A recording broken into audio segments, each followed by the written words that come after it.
Hello, everyone. Welcome to our webinar about customer feedback and how to make it actionable and how to close the loop for your customers. I'm Christy Culp. I'm Apptentive's Chief Customer Officer. That means I get to really touch all of the teams at Apptentive that work with our awesome customers. And I was monitoring, like it took me a second after the music stopped because I was monitoring participants because I love seeing our customers join. So I see a bunch of familiar names. I'm really happy to have you here. And my co-host today is Sina Yagana, and I will let him introduce himself. Hey, I'm Sina. I'm the Director of Product here at Apptentive. And yeah, no, just super excited watching people filter in and introducing themselves over in the chat. So really excited to hear your feedback and present on some stuff that we've learned. So yeah. Awesome. We're going to see how technology is working today. There we go. Here are our faces bigger in case you wanted to see them bigger. And slowly coming in. It's the dramatic fade. You want I know that. it is very dramatic. Good. We needed it. Cool. All right. So just a little bit about who we are as Apptentive. So we're a company that allows some of the world's biggest brands, as you can see here, to connect with their customers. We work primarily in the mobile space and in the web space, but we are really all about making sure that every single person has a voice when they're talking to brands. So these are some of the people we work with, and we're really excited to share with you today some tips and tricks on how to close the loop with customers. And as we hinted in our customer version of the invite, we're going to be announcing a new product today. So our agenda, we are doing the intros and the agenda right now. Then we're going to talk about what it actually means to have closed loop feedback. So we figured before we tell you how to do it, we should tell you what it is and also why it really matters. Then we're going to go through some best practices and tools that you can use to create a better feedback loop. We're then going to talk about use cases for different teams, and then we'll end with a Q&A. So a couple of housekeeping things. You'll see down in the chat, you have the ability to obviously chat with some people, and you should also on the bottom right see a Q&A. Two things here. First of all, if you do have questions, if you could pop them into the Q&A, that's actually how Madeline, who's our moderator, is going to be giving us the questions. So we'll try to keep an eye in there. If it's in the other chat, it tends to be a little hard for us to follow. So if you do have questions, we love them.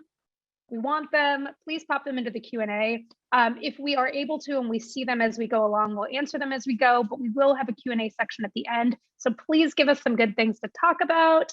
Love all your questions there. And then I am a big fan of chatting during webinars. So please make use of that chat function. I see a few people have introduced themselves.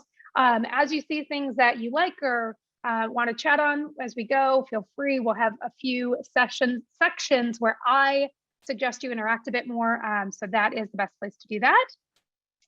And with that, we will go ahead and get started. So to start us off using the chat, the question is that I would love everyone to just type in the chat to make sure you know how to use your chats and they're working. What was your first concert? And I will read a few of these. So go ahead. Oh, Sinead O'Connor, that's a good one. Oh, these are good. Okay. These are all Madeline really good. and I actually have the same first concert, which is Amy Grant, which all of these other ones are really impressive, but I don't know if anything can beat the My Amy goodness, Grant. We've got really good ones coming through. Yeah. My Chemical Romance, Smashing Pumpkin, The Who. These are crazy good. Really Justin good. Timberlake, Chicago, a couple Chicagos, a couple U2. I think my favorite, like no offense to anyone else, but I think it is Melissa Cisco, U2 at Red Rocks particularly. That's one of my favorite concert venues. So cool. Thank you for sharing. Thank you for making sure your chat works. Please continue to use it throughout the time. Again, I mentioned mine was Amy Grant. Very exciting. And Sina, what was yours? I saw this question beforehand. I should have prepped for it as someone who actually has access to the slides, but I can't really remember it. I think Everclear, or I had a couple of punk shows down in the Showbox area. So, but as you can tell, I'm not a concert goer. I mean, I'm actually just more intimidated by all these amazing responses. So awesome. That's fair. That is fair. Cool. All right. Well, thanks for playing along. since we know that all the chats are working and everything, we're going to go ahead and get into the content. So Sina is going to talk a little bit about why we want you to use closed loop feedback, why it matters to people. Yeah, and before we get started, both me and Christy have kind of prepared a story, one negative, one positive experiences where closed loop feedback would actually really help and kind of illustrates that.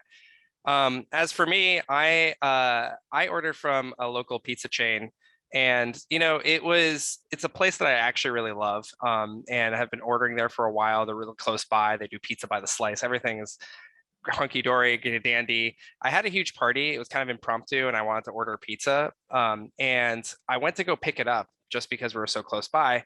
And when I got there 5 minutes early, and I was like, "Oh, I'm here." I get it. I'm 5 minutes early.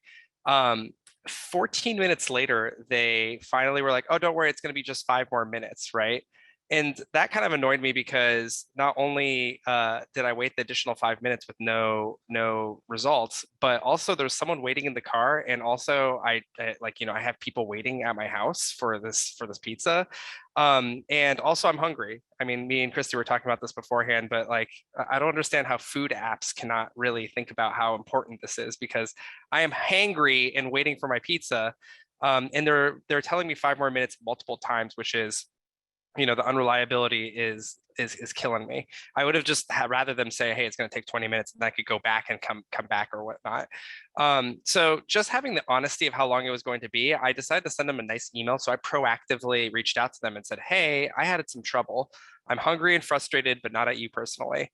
And they responded, which is great. So I gave them feedback. They looked at it, and then they sent me feedback back. Or sorry, they acted on it. So they gave me a response, and they apologized, and they said, "We're sorry your order was late," which was kind of what I was talking about. There was like a lot of trust issues there.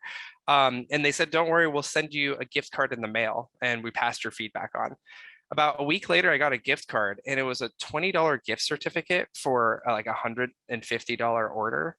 And I'm not one to look a gift horse in the mouth. I'm not trying to be ungrateful for the gift, but it certainly did not make me feel like they actually cared about what happened. Like it was a big deal. It was a lot of business for them. And yeah, I actually sent them another email, and I said, "Hey, I appreciate it. But I just it's like, I'm surprised that it was a gift card for something that was less than the cost of one of the pizzas that we got. I'm not really likely encouraged to go there in the future. And I do appreciate your response. And I just want to give you more insight, being from a feedback company. Obviously, I'm a little bit more nerdy than most when it comes to giving feedback. And so I sent them that email, no response. Loop was ended. Loop was closed, or the loop was closed, but not in a way that was positive for my outcome. And they did not follow up with me afterwards, or they did not continue to engage with me. So at this point, it's really difficult for me to go back to that place because I had this negative experience, and it's a bummer. And that's kind of the power of a closed loop feedback system where you're actually actively listening. And to counter Sina's sad story, I have a positive one to keep us going. So this is an example of what it looks like to have good loop in it, to have a good loop and a good feedback circle. So over COVID, I, like many others, bought a stationary bicycle from a very big company that is known to have online bicycles. Just kidding, it's Peloton. I bought a Peloton bike. Good idea. And the one that everyone has at home. And it's a huge company, and they have millions of people who are on their platform. But one of the things that they do, I think, really well is their instructors have really big social media presences. So last weekend, I actually took a ride with my favorite instructor. And this is one of those times when you can go ahead in the chat if you have a Peloton bike and you can fight me on this. My favorite instructor is Jess King. And I was in her ride and just was really moved by the ride itself, and wrote her a pretty long note on Instagram just about my experience being a woman in tech, and how it really moved me. And she wrote me back. She wrote me back personally, and it wasn't a super long message, but just her closing that loop and knowing that the person, that she has hundreds of thousands of followers on there, but knowing that as a company, Peloton really prides their instructors on making sure that they're connecting with people. They have a really great way of making you feel part of that Peloton community. at scale, even though they have millions of people on the platform. So my story is a little more positive about how when you actually have a plan, even if it's not a traditional plan of one team doing it, of closing the loop, it can really help your customers to come along and to feel part of your journey. So those are some examples of what feedback loops that are good or not so good look like in the wild. And Tina's going to talk about why that matters. Yeah, I mean, that's awesome. Like everyone's had that experience where someone kind of reaches back to you after you send a message. And that's kind of what we're getting into, is that people like live for these personal experiences. And Christy's story is just one example of how that goes really well when you send an email in and you get something back that's so heartwarming and personal. So what is a closed loop feedback? Let's go ahead and get into the meat and bones of this. Essentially, it's a loop, as it was, the nomenclature suggests that it is a loop. So the first thing that you want to do is you want to capture feedback that's at the top of the loop. You can use surveys or whatnot to get that feedback. Then you want to analyze and share those insights. So you want to actually go through some of the results from those surveys. Oftentimes at this point, there's a little bit of drop off, but the real big drop off comes to the point where people are actually taking action on this feedback. So you get the feedback, you look at it, but then you have to actually do something with it. Your customers won't know that you're analyzing it or caring about it unless you actually do something about it. But that's not where it ends. And a lot of people are like, okay, after I do something about it, we've completed the loop, right? Wrong. The whole point is that after you're done communicating with that customer, you want to keep that communication up. You're building a profile of that customer and knowing what their preferences are, listening to their feedback and being like, hey, you know that thing that you had a pain point about? We have the ability to fix that. So then you continue the loop via retargeting. I'm going to go in a little bit deeper on each of these. So as I mentioned, capturing feedback. First of all, congrats to everyone. If you're in this webinar, the title of the webinar is You've Collected Customer Feedback, Now What? So I've assumed you've captured the feedback. We're going to tell you the now what later on. But the first thing is making sure that you go to your Google Play Store, you go to your iOS App Store, look at the ratings and reviews. There's free text. There is sentiment there. There are surveys that you can use to communicate with your customers. And then also there's your customer care team, and they have communication back and forth. You want to make sure that there's the ability for you to be able to capture that information back and forth. So then the second step to this is actually analyzing this. So this is a drop-off point. Some people don't even look at what the results are. They're like, we're capturing the feedback. Someone's going to analyze it. Someone's going to tell me what we need to do with this. Incorrect. You need to be able to actually analyze and share these insights across the company and actually have someone own it. We'll talk a little bit more about best tips and practices. Spoiler alert, the idea is that you should have someone who actually owns this. So you're actually doing this. Which leads into the third thing, which is making sure that you are acting. I even put a little plea at the top, which is please do this, right? It's really frustrating to give feedback. You've used mobile apps or kiosks or web experiences where you've given feedback and then it's just radio silence, right? We really believe in being able to send a good targeted note or survey and make sure that you act on the feedback that you get. I think Christy's example was a great one for Peloton, where the rider Jess, the instructor, she wrote back to Christy. So a lot of people drop off here. This is like a big point where people have done the first two steps, but it doesn't really matter to the customer if you haven't acted on it. And then finally, you want to continue the loop. As I mentioned before, if someone gives you feedback that they want more kiosk checkout stations, you're not going to be able to do that overnight. But let's say like 3 months later, you actually are like, hey, at your store, we heard you. We've heard your feedback and we've upgraded the experience so that way you have more checkout stations. That's fantastic. That makes me feel like you not only listen to me, but then let me know when things are happening. And then I get re-engaged, right? Like I'm back in the app. I'm like, this is really cool. And you'll have that positive experience as opposed to, some of the negative experiences that I've already kind of portrayed around walking around that area. It's you want to shop at that area. So it's really cool, I think, that experience. So a couple stats. There we go. When we close the loop, customers feel personal, like that they've been personally taken care of. Again, we've all worked with some apps, and it's like, you give feedback, and it doesn't really make sense unless you get some feedback back that that they've heard you and that they're doing stuff about it. Around 10% of people only use feedback to improve, and only 5% for 5% tell customers that what they're doing in response to what they heard. And this is really like a big Gartner study that I think is really impactful, and understanding that it's one step to capture the feedback, but it's really important to actually close that loop. It can help you improve your customer retention by an average of 10%, which is huge. And again, as a customer, you feel that pain when you're not being listened to. So you might ask yourself, what can we do here? Like, what's some of the ways that we can do this, or why doesn't everyone do this? And for that, I'm going to actually pass it off to Christy.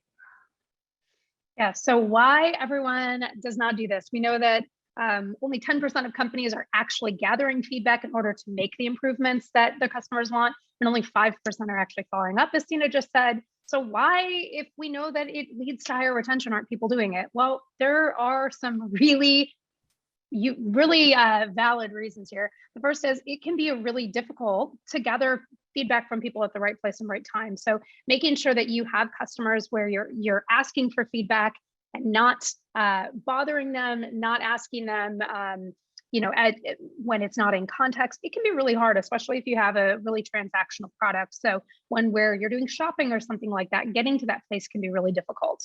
Another reason that people don't do this is they don't actually go as far as act on the insights. And we actually see this a lot. We work with customers that get a lot of feedback from their customers, but roadmaps are really long. And just making the time and the space to act upon your customers' wants and needs, as opposed to the ones that you as a company are doing, it can be really hard to slot in there. So that's another drop-off point we see, and a reason we see people not doing it. And then also, it can be really difficult to get back with people at scale. So you can, have feedback coming in, you can be looking at it, but then to actually have a plan in place to get back to people at scale and to have that be personalized is really difficult. So what it ends up looking like is this, and that is some companies just don't follow up at all. A lot of people are actually gathering feedback, but they're not doing anything to let the customers know that they're heard in any way, shape, or form. Feedback is great. If this is where you are at, I don't want to discourage you. Please continue to get the feedback. Please continue to listen to your customers and be customer centric when doing things. But failing to follow up means that the customer is not actually feeling that relationship. So as a company, and really hopefully all of you, really view our ability in specifically mobile, specifically in online presence, it's something that's impersonal, and we have the opportunity here to actually create a relationship. So when you fail to follow up, you fail to have that touch point with the customer that actually brings them back into your plan, that brings them back into being engaged as a customer. So failing to follow up really misses that.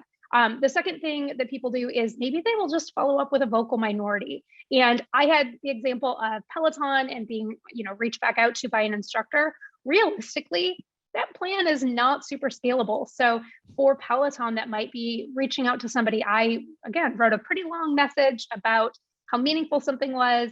It was a great point for the instructor to react. But realistically, if I had just said thank you, I probably wouldn't have gotten anything back. So a lot of companies do this where they'll just interact with the VIPs, or if you're doing MPS, something like a detractor. And that's great, but you're missing the ability to really bring the rest of your customers back into that loop. And then the third mistake, again, if you're messaging out to people and letting them know and making the changes and all of that, if you're not personalizing it, the customer doesn't actually feel as heard. So if you're sending a generic thing, if the customer asked for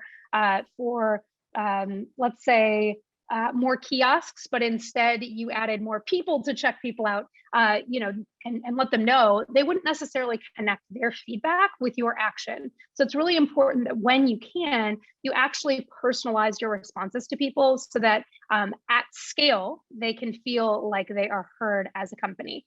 So this can be really daunting. A lot of these things to follow up at scale in a personalized way seem like they're pretty difficult, especially in products and in marketing when we have really limited resources. Likely when you have a product and marketing team, you may not actually have the staff to handle these things. You may not actually have people dedicated. So we actually have some tips and tricks on how you can create a feedback loop with whatever team size you have. And Sina is going to walk us through some of those best practices and tips. And right you are. I mean, this is not an easy thing to do, but we do have some best practices to make sure that you can do this effectively. And I got to say that personalization one really hits home, which is you get that generic feedback email, or you get that generic feedback form that doesn't actually address any of the problems that you listed. Immediately, like, within 24 hours, sure. But then like a week later, it's like, sorry, you had problems. That's it. Like, you really wish that you have that personal experiences. So that being said, some of the things that we kind of recommend is, first off, keep the interactions short and sweet. How can we improve our app? Join our beta. What do you think about this new feature? These are all small, quick ways to gather feedback. So we really believe, I really believe in, and I believe we all really believe in micro surveys and making sure that you actually get to the point and get good feedback. One of the things that is difficult sometimes is when you do a checkout experience and then they're like, would you like to take a 5-minute survey? And you click that button, next thing you know, it's 24 pages, 100 survey questions, and 4 essays that you have to write, right? None of us have time for that. And it actually kind of takes away from the experience of being happy that you ordered something. You want to give feedback, but it's really difficult. And as someone who's part of a feedback company, I pretty much have to fill those out. And I can tell you, sometimes it is difficult. So try to keep it short and sweet. And that really helps your customers actually want to give the feedback. We recommend that you use both open and closed-ended questions. So you want to make sure that you are able to kind of gauge how well they love a certain experience. But you also want to make sure that you have an open-ended question, so that way they have the ability to kind of express themselves. One of the things that's really frustrating is when the questions that are asked have nothing to do with what you are wanting to give feedback on. So that open-ended area allows people to give that feedback, and especially if you use tools to analyze and be able to close the loop on those specific open-ended feedback at scale, that's a bonus that will help with your personalization. So this is what I was talking about earlier. Defining ownership is really important. And I've been at a ton of companies where everyone's like, we're getting feedback. And I'm like, cool, where is it? And they're like, it's in some cold storage off site. And I'm like, okay, well, that's not really helpful, right?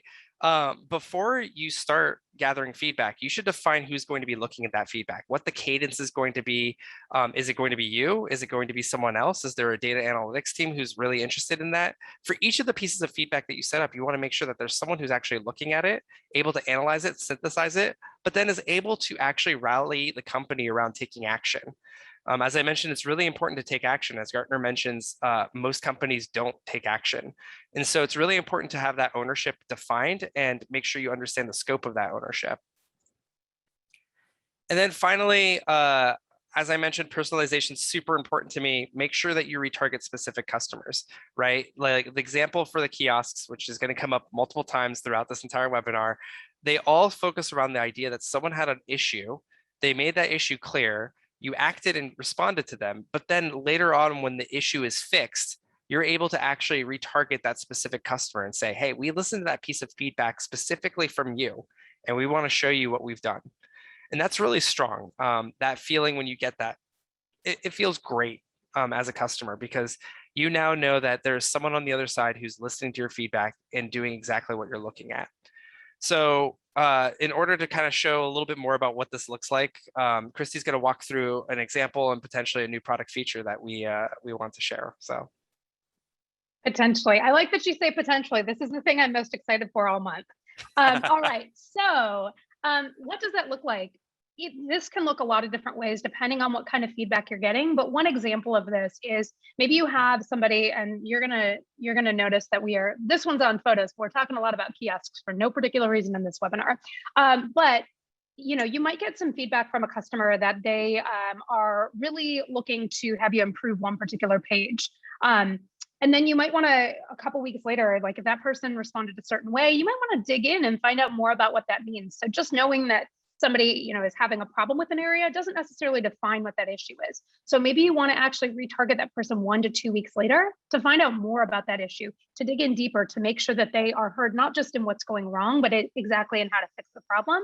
And then you go through, you actually make the changes, you actually make the improvements, and then you close the loop with them. You actually let them know, hey, we've actually improved this page that you gave us feedback on. Thank you so much for giving feedback. And this can look different. If somebody didn't say that they wanted the pictures area, higher quality photos fixed, you could let somebody know about the feature, but not personalize it in that way. Just let them know that that's a feature you fixed. So the keys here are making sure that you actually have multiple touch points with the customer, that you're digging in on areas that are going to be important to them.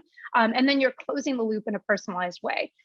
So I am really excited to announce the way that Apptentive is going to allow this moving forward. So forever, we have allowed you to have really personalized targeting if you are not an Apptentive customer. I saw a lot on the call. So you know this, but if you're not an Apptentive customer, we allow really robust targeting to really get specific about who you're trying to show an interaction to make sure that it's relevant, it's timely, and things like that. But we have a new feature called interaction response targeting. And this, before I show it, is something that is available to all of our customers who use our web SDK now. It's something that is in our iOS beta. And if you're interested in joining, I'll talk to you about it later. And we will be putting into our new Android SDK as well.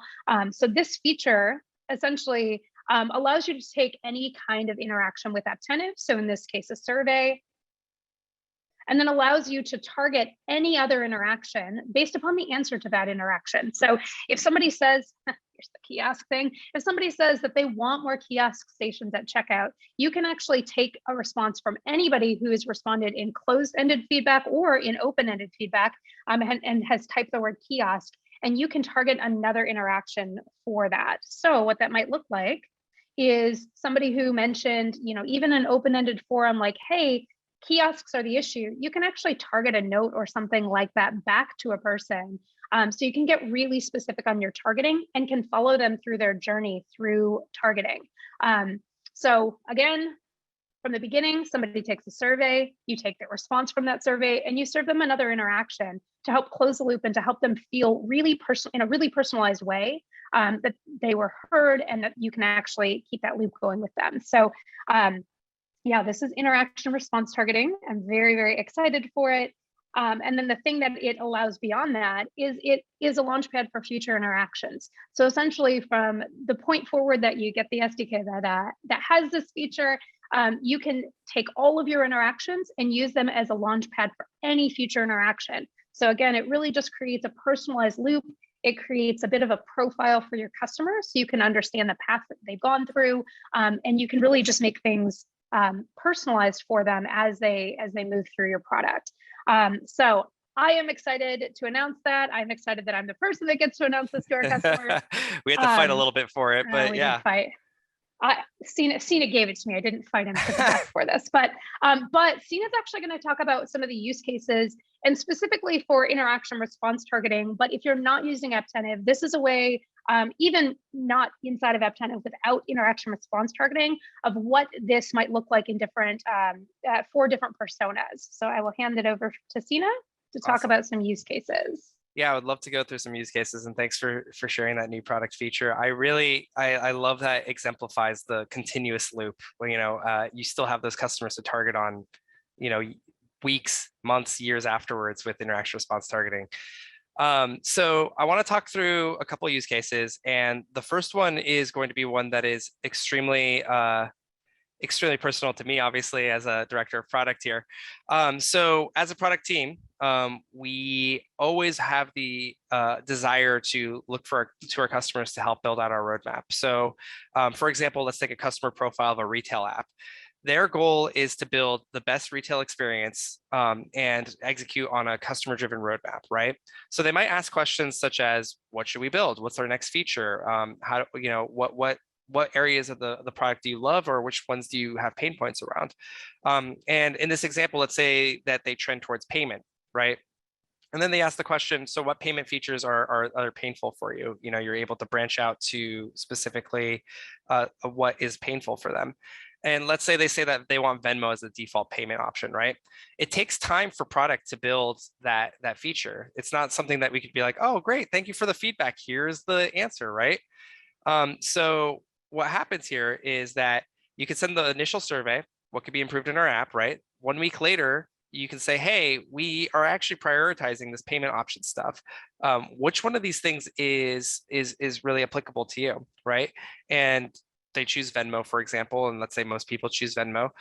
4 months later, we actually prioritize and get it going, right? You can even send a note to say, hey, we're prioritizing this if you'd like.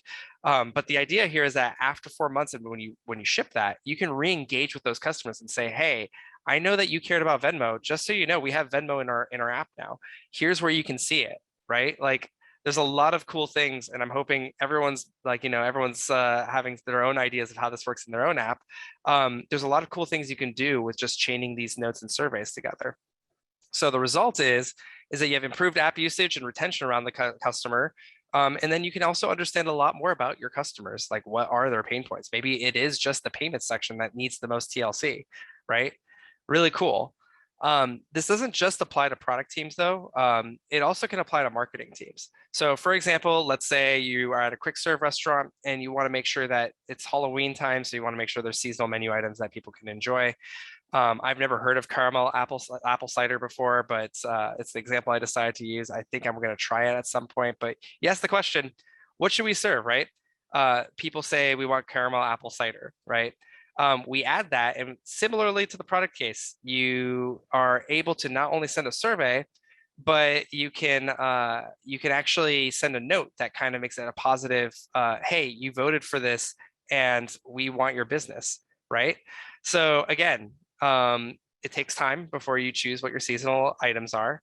But when you do, in the exact same way, people who voted on the caramel apple cider on the survey, they will then look over and say, hey, here's a 15% promo code. Thank you for helping us choose what we should bring back. That'll get people right back into it. So amazing. Like, you have the ability to close that loop.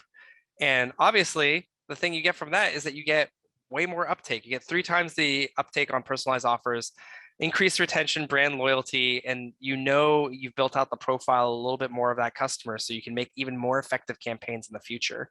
You know that person loves caramel apple cider. You can play with that. So it is fantastic. And honestly, you're sending the message at the right time. You're allowing people to, you're promoting something that people are actually interested in and really psyched about, which is exciting for me, as you can tell. I'm really hoping that I get to try out this caramel apple cider sometime. You're really pumped. We'll get you some the next time I come to town.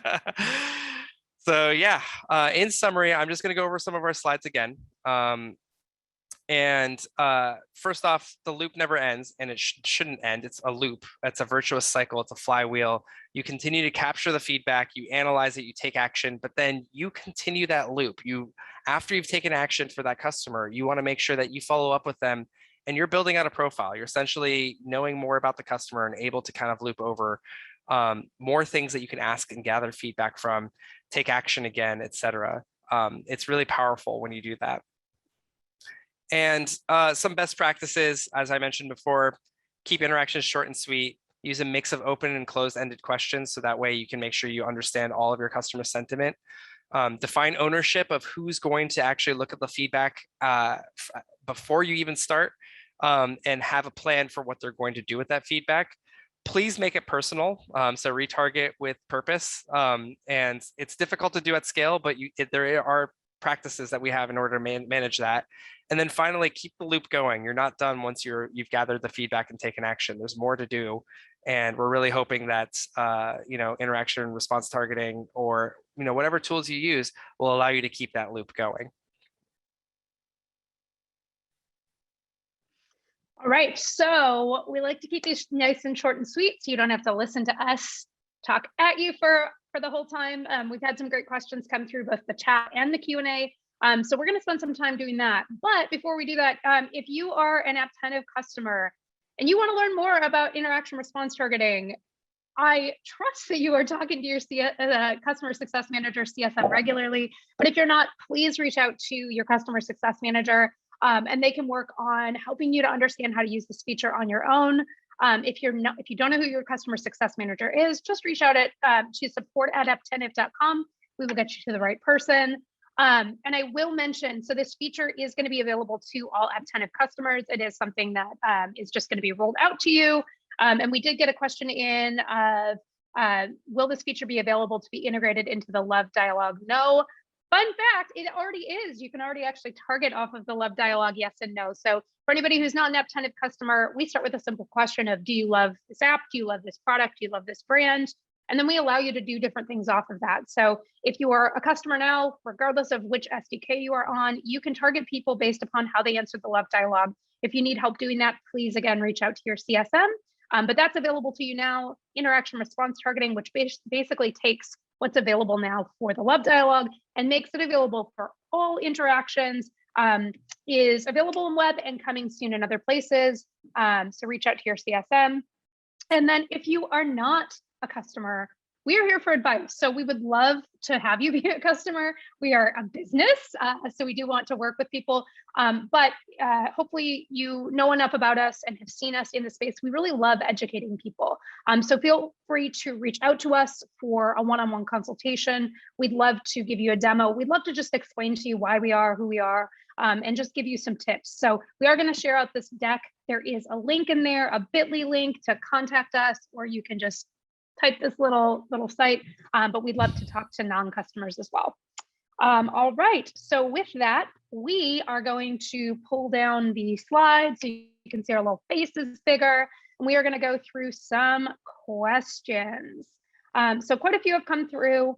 The first one that came through that I will go ahead and take, and Sina, I hope you are in the document where I have assigned questions to you. Wow. The first one is it appropriate to respond to survey comments? Do customers feel that surveys are anonymous? And I think this is a great question. And it really comes down to how you set up the survey. If you have set it up where you are gathering your information, or like if you're gathering an email address or something like that, obviously it's okay to respond to those. If it is a more personal survey, maybe not, but generally speaking, if something is about the product or something like that, especially if you're using something where you can reach out at scale to people, customers want to be heard. They're giving you feedback because they want to be part of the process. So generally, I'd err on the side of they do not think that they are anonymous. They understand that we all have ways to track them. So following up is generally, if they've taken the time to give you feedback, acknowledging that in some way, following up with them is the appropriate response. That's awesome. Yeah. Sorry. Yeah. Sina, the next one's for you. So Jim asks the question, my pizza story sounds like I needed a way to say that I was not satisfied with the support and reopen the discussion. Is there a plan to add a check for satisfaction in the Apptentive discussion in the message center and a way to pass that to any integrations such as Zendesk? Jim, love the question. Absolutely a great way to make sure I would be satisfied by reopening the discussion. There's absolutely we're rethinking about how we want to do how we would want to actually reopen that discussion and integrate with Zendesk. We're actually actively have heard that feedback a couple of different ways. So we have an integration right now, but what we're working on specifically is making it so it's easier for you to do exactly what you're saying. And would love to actually reach out to you in the future to see if you want to do some beta testing or trying this stuff out, so that way we can make sure that we're satisfying what you're trying to get out of this. But yeah, there is a plan for us to add a check for satisfaction and a way for us to pass that integration data over to Zendesk and other. Cool. Thank you for the question. Yeah. All right. The next one is there a recommended SLA on getting back to customers who experience those technical specific issues or errors? Love this. So I will tell you what we do at Apptentive and what our kind of policy is, and then give some tips and tricks. So I come from hospitality. I come from an area where you don't hand people off. You acknowledge the problem right then and there with the customer, and then you deal with it. You deal with them all the way through. This is not necessarily scalable, and it's not necessarily something that you can do in the digital space. But what we do at Apptentive is basically when somebody comes in with a technical issue, somebody from our support team or one of our customer success managers reaches out definitely within the hour. So my best practice there is if they're having a technical issue, reach out as soon as you can. You do not have to fix the issue in order to reach out and let the person know that they are being heard. The worst thing is when you submit a technical issue and then you don't hear back maybe it takes days or weeks. if it's an issue within an app to fix something, but just knowing that you're heard and knowing the process there is really the important thing. So what we'll do is respond right away. And then as things get fixed, we do kind of, give them follow-up and things like that.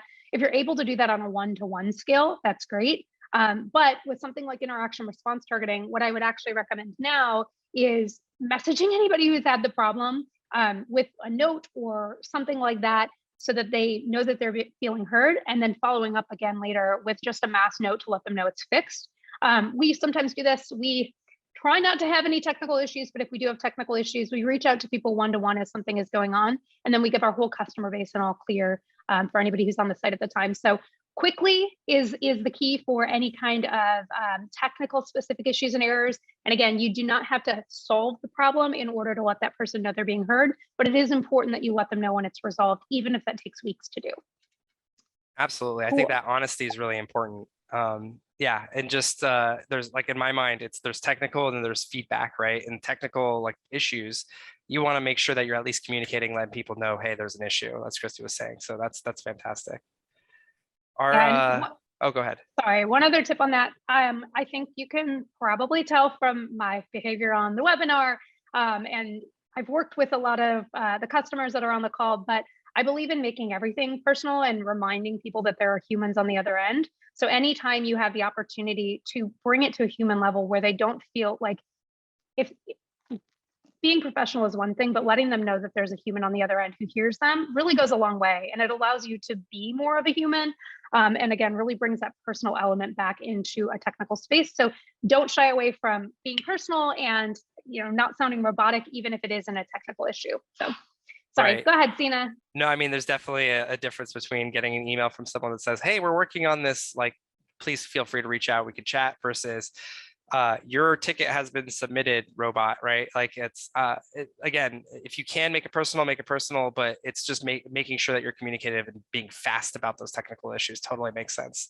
So that's awesome. Our last question for today is from Laura, who asks, what is the best way to parse verbatim feedback at scale? And I think both me and Christy can answer this. For me, so our product has a product called Insights, which allows you to actually look at sentiment and analysis.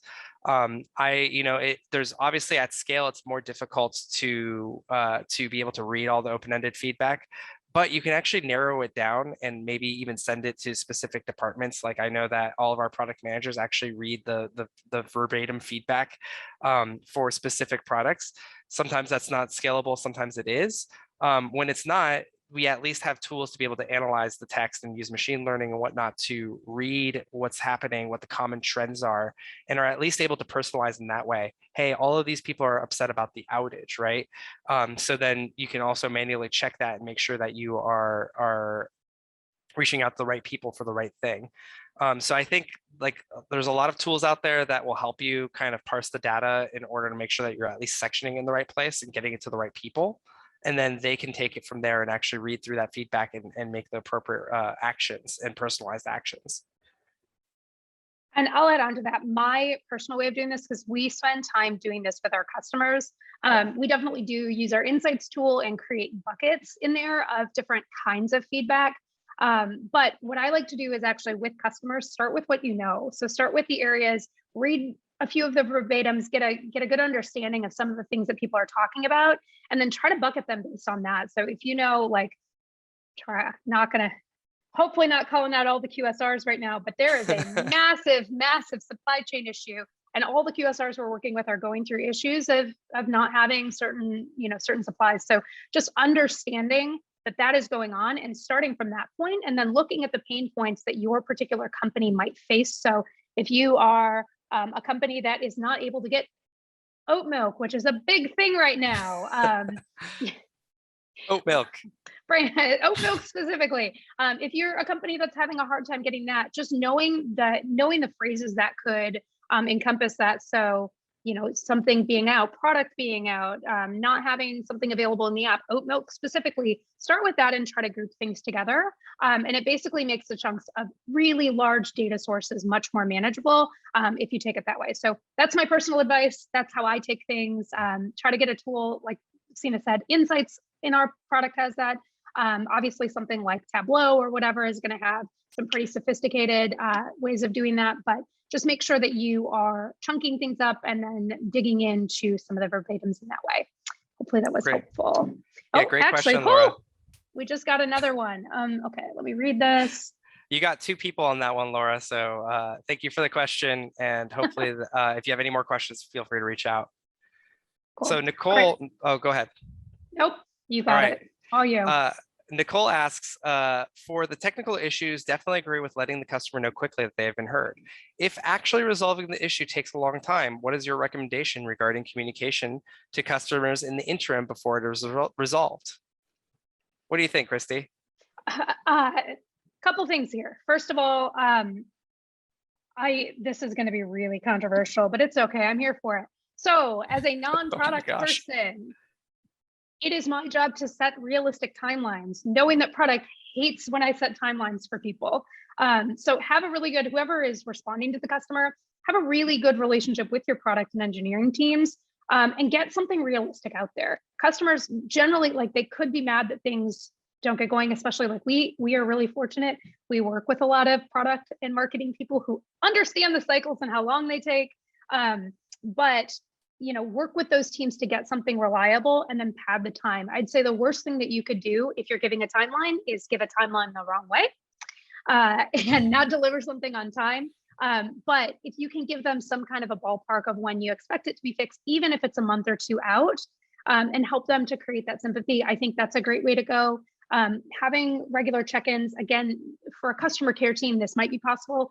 For a product team, maybe you have like something set to go out once a week or once a month, just a set note to let the customer know, hey, we're still working on this. Hey, we're still working on this. But anyway, you can create touch points along the way to remind them that they're still being heard and to set realistic expectations that you do not miss, I think is the key. Sina, anything to add there? Yeah, I can give the product perspective as well. I was going to say, this is actually similar to the pizza problem I had, which was just, I was told it was going to take 5 minutes and then it didn't. And then the other 5 minutes, didn't. Like, it was worse that they just told me 5 minutes, 5 minutes, 5 minutes, rather than just being realistic and saying, hey, we're slammed, give us 30 minutes. And I'm like, okay, that's much better, right? From a product perspective, 100% agree. I don't think that's super controversial, Christy, because I think part of the product team is to try to build predictability, right? And sometimes it's really difficult, right? Like, you don't know what's going on, you don't know what the root cause is. At that point, uncertainty makes it so that range is really big, right? The whole idea is that as we go forward, that whole that predictability, that certainty kind of gets smaller and smaller, to the point where, as a product person, you should make sure you communicate with your CS team and say, hey, it's going to take us 2 weeks with like medium confidence, plus or minus a week. That way, CS has all the information that they need in order to make sure that they can understand what the maximum is going to be and be able to communicate appropriately. So I highly recommend, just making sure that that communication is really tight between the technical teams and customer success. And I agree wholeheartedly with Christy to just make sure that you let customers know quickly, and you try to make sure that you're really honest with what you think the timeline is going to look like for those technical questions. Hopefully that answers your question, Nicole. Appreciate the question. It was a fantastic one.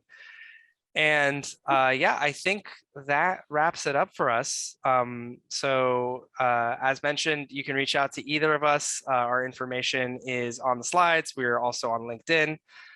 Happy to continue the conversation, and extremely thankful and grateful. We really have some of the best customers here, and really appreciate the questions. So, Christy, do you have anything you want to add? Nope. Just thank you, everyone, for coming. We appreciate you. All right. Thank you, everyone. Have a good day. Yeah. Take care, everyone.